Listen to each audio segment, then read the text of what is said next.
അനന്തകൃഷ്ണന്റെ പകുതി വില തട്ടിപ്പിൽ ക്രൈംബ്രാഞ്ച് അന്വേഷണം. ക്രൈംബ്രാഞ്ചിന്റെ സാമ്പത്തിക കുറ്റകൃത്യങ്ങൾ അന്വേഷിക്കുന്ന സംഘത്തിനാണ് അന്വേഷണത്തിന്റെ ചുമതല. അനന്തകൃഷ്ണൻ സംസ്ഥാനത്ത് 1000 കോടി രൂപയുടെ തട്ടിപ്പ് നടത്തിയെന്നാണ് പോലീസിന്റെ നിഗമനം. CSR ഫണ്ടിന്റെ മറവിൽ അനന്തകൃഷ്ണൻ കോടികളുടെ തട്ടിപ്പ് നടത്തിയെന്നാണ് പോലീസിന്റെ കണ്ടെത്തൽ. തയ്യൽ മെഷീൻ മുതൽ ഇരുചക്രവാഹനം വരെ പകുതി വിലക്ക് വാഗ്ദാനം ചെയ്തായിരുന്നു തട്ടിപ്പ്.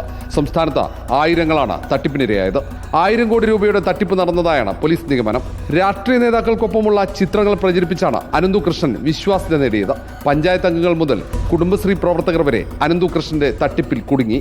അതേസമയം തട്ടിപ്പ് ക്രൈംബ്രാഞ്ചിന്റെ സാമ്പത്തിക കുറ്റകൃത്യങ്ങൾ അന്വേഷിക്കുന്ന സംഘം അന്വേഷിക്കും. കൊച്ചി യൂണിറ്റിനാണ് അന്വേഷണ ചുമതല. തട്ടിപ്പിൽ ഇതുവരെ പോലീസ് ആസ്ഥാനത്ത് 6 പരാതികൾ ലഭിച്ചിട്ടുണ്ട്. ഈ പരാതികൾ പരിഗണിച്ചാണ് അന്വേഷണം ക്രൈംബ്രാഞ്ചിന് കൈമാറിയത്. തട്ടിപ്പ് നടന്നതിലേറെയും കണ്ണൂർ, എറണാകുളം, ആലപ്പുഴ, കോട്ടയം, ഇടുക്കി ജില്ലകളിലാണ്. ഈ ജില്ലകളിലെ വിവിധ പോലീസ് സ്റ്റേഷനുകളിൽ 100 കണക്കിന് പരാതികൾ ലഭിച്ചിട്ടുണ്ട്. അനന്തകൃഷ്ണൻ സമാഹരിച്ച പണം വിദേശത്തേക്ക് കടത്തിയതായി പോലീസ് സംശയിക്കുന്നുണ്ട്. ഈ സാഹചര്യത്തിൽ വിശദമായ അന്വേഷണത്തിനാണ് ക്രൈംബ്രാഞ്ച് തയ്യാറെടുക്കുന്നത്. റിപ്പോർട്ടർ, തിരുവനന്തപുരം.